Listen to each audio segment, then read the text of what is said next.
A paz do Senhor para todos os irmãos e irmãs do grupo.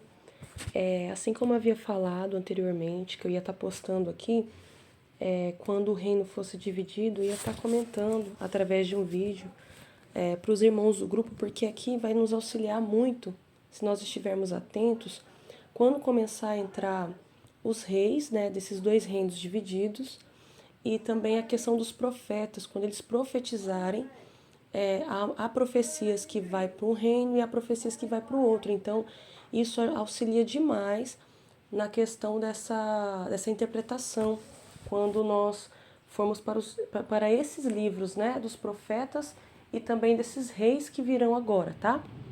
Então é o seguinte, inicialmente, essa aqui é uma imagem que eu havia postado há um tempo atrás, quando o povo havia conquistado as terras, né? Quando eles já tinham saído do Egito, tinham dominado as terras através de Josué e tal, e aí eles dividiram por meio de sortes, que eu até conversei, né, a respeito das 12 tribos e tal. Então agora a gente já tá aqui, já entra num outro contexto. Agora é um contexto aqui de monarquia, porque aqui nessa época aqui, quem reinava eram os juízes. E o último juiz a gente sabe muito bem que foi Samuel. E Samuel ungiu Saul, que foi o primeiro rei, primeiro monarca, né? Então entra a monarquia. Então aqui nós vemos aqui o reinado, essa parte laranja aqui a gente vê o reinado de Saul. Essa parte roxa aqui é o reinado de Davi, que Davi conquistou muitos lugares, ele foi conquistando também. E depois aqui temos uma parte aqui que é um território que foi controlado por Salomão, essa parte verde. Mas aqui é o reinado que, tanto esse roxo e verde aqui é o reinado de Salomão e Davi. Aí eu vou estar lendo e vou colocar na tela a palavra, para os irmãos acompanharem também. Eu vou estar lendo aqui por qual motivo o Senhor dividiu Israel. Então a gente vai aqui, ó, em 1 Reis. Então vamos começar com esse daqui primeiro.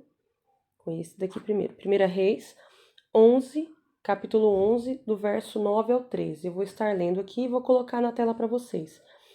O Senhor se indignou contra Salomão por ter desviado o seu coração do Senhor, Deus de Israel, que lhe havia aparecido 2 vezes. Essa versão aqui é a nova Almeida atualizada, tá, irmãos? E no versículo 10 fala assim: ordenado que não seguisse outros deuses. Ele, porém, não guardou o que o Senhor lhe havia ordenado. Por isso, o Senhor disse a Salomão: já que você procedeu assim e não guardou a minha aliança, nem os meus estatutos que lhe ordenei, vou tirar o reino de você e dá-lo a um dos seus servos. No caso aqui ele está falando que vai dar a Jeroboão. No entanto, por amor a Davi, seu pai, não farei isso enquanto você estiver vivo, mas durante o reinado do seu filho. Todavia, não tirarei o reino todo, darei uma tribo a seu filho, por amor a Davi, meu servo, e por amor a Jerusalém que escolhi. Então aqui foi até o verso 13. Agora a gente vai para 1 Reis, do capítulo 11, do 29 ao 40. Aqui, só para contextualizar aqui, nesse contexto aqui, o que o Senhor estava querendo dizer? Salomão era um homem sábio, porém ele foi adquirindo muitas mulheres de muitos reinos, e aí ele pecou, né? Esses capítulos aqui que eu vou ler agora vai mencionar com mais detalhes sobre isso. Então o Senhor lança uma profecia contra Salomão, mas que vai se cumprir na vida do filho dele, não na vida de Salomão, mas na vida do filho dele, que viria após ele. Então eu vou ler aqui no 1 Reis, do 11, 29 ao 40. Vou só colocar aqui, vou achar aqui. Aqui, 29. Aconteceu que, nesse tempo, quando Jeroboão, porque Jeroboão era um servo de Salomão, ele era um homem valente, e aí Jeroboão estava saindo de Jerusalém, o profeta Aias, eu não sei como pronuncia exatamente, o profeta Aias de Siló o encontrou no caminho. O profeta estava usando uma capa nova e os dois estavam sozinhos no campo. Aias pegou a capa nova que estava usando, rasgou-a em 12 pedaços e disse a Jeroboão: pegue 10 pedaços, porque assim diz o Senhor, Deus de Israel: eis que rasgarei o reino das mãos de Salomão, e a você darei 10 tribos. Porém ele terá uma tribo por amor a Davi, meu servo, e por amor a Jerusalém, a cidade que escolhi de todas as tribos de Israel. Porque Salomão me abandonou e se inclinou diante de Astarote, deusa dos Sidônios, diante de Quemos, deus de Moabe, e diante de Milcom, deus dos filhos de Amon. Ele não andou nos meus caminhos para fazer o que é reto aos meus olhos, a saber, para guardar os meus estatutos e os meus juízos, como fez Davi seu pai. Porém, não vou tirar de Salomão o reino todo. Pelo contrário, farei com que ele governe durante todos os dias da sua vida, por amor a Davi, meu servo, que escolhi e que guardou os meus mandamentos e os meus estatutos. Mas da mão do filho de Salomão tomarei o reino, a saber, as 10 tribos, e as darei a você. E ao filho dele darei uma tribo, para que Davi, meu servo, tenha sempre uma lâmpada diante de mim em Jerusalém, a cidade que escolhi para pôr ali o meu nome. Quanto a você, eu o tomarei e você reinará sobre tudo o que desejar a sua alma, e você será rei sobre Israel.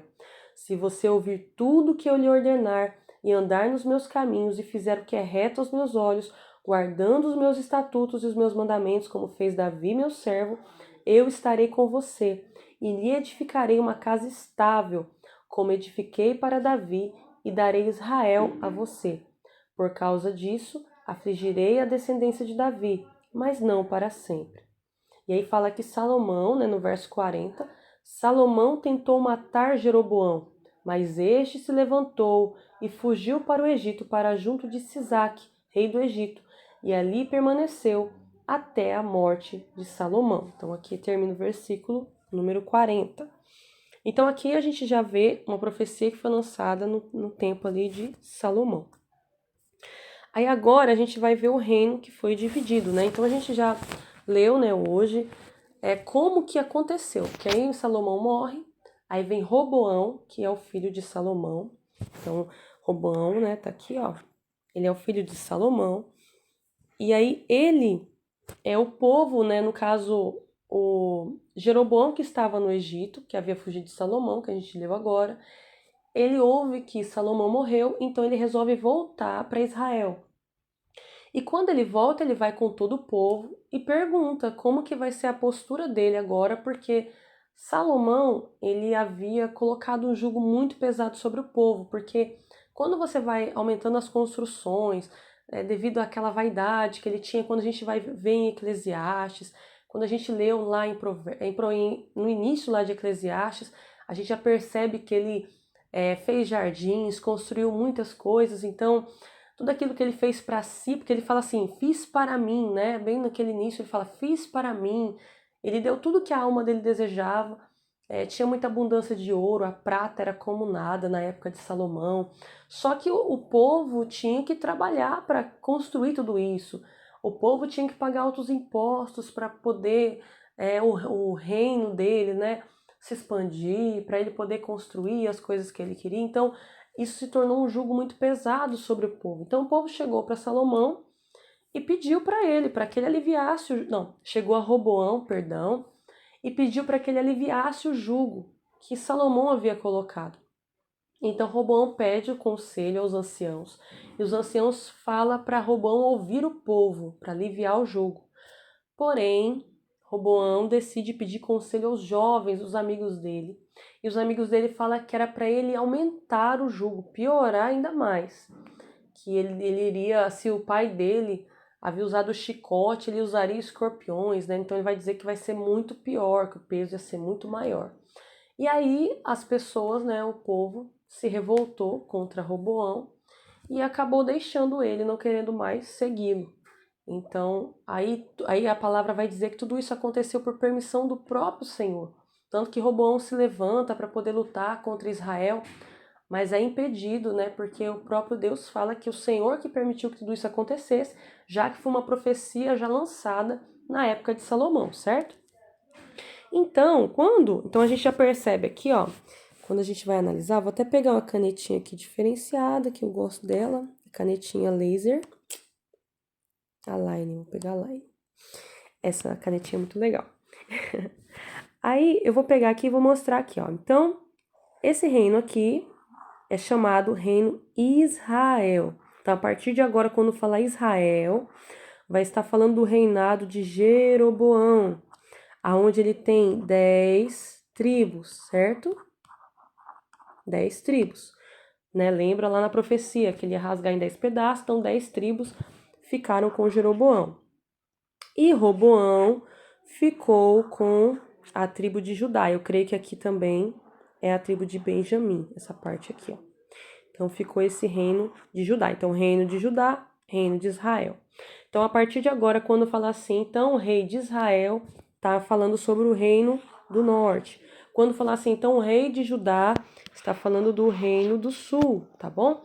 E quando os profetas Isaías, Jeremias começar a falar assim, assim diz o Senhor a Israel, também está falando sobre essa Israel. Quando aparecer a palavra Israel de Deus, aí ele fala de toda Israel, no caso, toda a tribo de Israel. Só que em sua maioria vai dizer Israel separado e Judá separado. Então haverão profecias para cada um desses reinos, certo? Então a gente sabe que Jeroboão ele é Efraim, ele é da descendência de Efraim, filho de José. E Roboão é da descendência de Judá. Por isso, né, que o reino se chama ainda Judá, certo? E Efraim significa, acho que é frutífero. A palavra Efraim significa frutífero. Depois, se o Mateus quisesse pronunciar também, o Mateus ele tem muita propriedade de falar a respeito das questões proféticas sobre esse assunto. Aí, o que aconteceu? Então, a gente tem aqui basicamente, a gente tem o templo de Salomão com os levitas. Então, agora o templo, o sacrifício, as festas, as leis do Senhor, todas elas estavam acontecendo ainda em Jerusalém, né? No caso aqui, então os levitas, o sacerdócio, estava aqui em Jerusalém. Aí, Jeroboão, com medo do povo voltar a servir o rei de Judá por causa do templo, porque eles iriam sacrificar. Então, para sacrificar o Senhor, tinham que ir até Judá para poder sacrificar, né, pelos pecados. E Jeroboão ficou com medo e falou: não, eles vão agora voltar, né, a se submeter ao rei de Judá, sendo que ele acabou não dando ouvidos ao que o Senhor havia dito a ele, que o Senhor tinha dado as 10 tribos a ele. Então ele se corrompeu, então ele fez 2 bezerros de ouro, ele colocou um bezerro em Dan, que fica aproximadamente aqui, mais ou menos, e colocou mais um em Betel, que fica em Samaria. Então agora a capital de Israel é Samaria e a capital de Judá é Jerusalém. Então Samaria e Jerusalém. Aqui a gente já lembra daquela mulher que estava sentada no poço, né? Aquela mulher em Samaria. Betel, a gente se lembra que foi onde Jacó via as escadas que subiam e desciam no céu, né? Então aqui é um lugar sagrado e Jeroboão foi e colocou um objeto de idolatria, com medo de que o povo deixasse ele, né? Então aqui a gente já começa a ver a depravação de Israel, que é o começo aqui, né, de Israel se desviando, né, da presença do Senhor. Então até que de Judá sai um profeta, né? A palavra vai dizer que vai sair um homem de Deus, não é citado o nome dele, mas de Judá o Senhor envia um profeta que vai até Betel, até Samaria, e profetiza contra esse templo, que foi lido hoje, né? Ele vai profetizar contra esse templo, e aí tudo isso vai se cumprir mais à frente, e os irmãos vão estar vendo isso. Então, assim, eu quis trazer esse vídeo mais para nós estarmos atentos agora, quando o Senhor falar Israel e quando o Senhor falar Judá, o porquê que o Senhor tá trazendo nessas essas duas nomenclaturas, porque há profecias para Israel, porque há profecias para Judá, é justamente por causa dessa divisão. E para que os irmãos possam ter uma visão mais, vamos dizer assim, mais clara, né, do mapa, de como que é, porque pelo menos para mim o aprendizado fica um pouco melhor para mim na questão visual. Então é somente para estar auxiliando os irmãos, tá bom? Nesse estudo e naquilo que está por vir, amém? Eu agradeço a todos que ouviram até aqui e que Deus abençoe a cada um em nome de Jesus.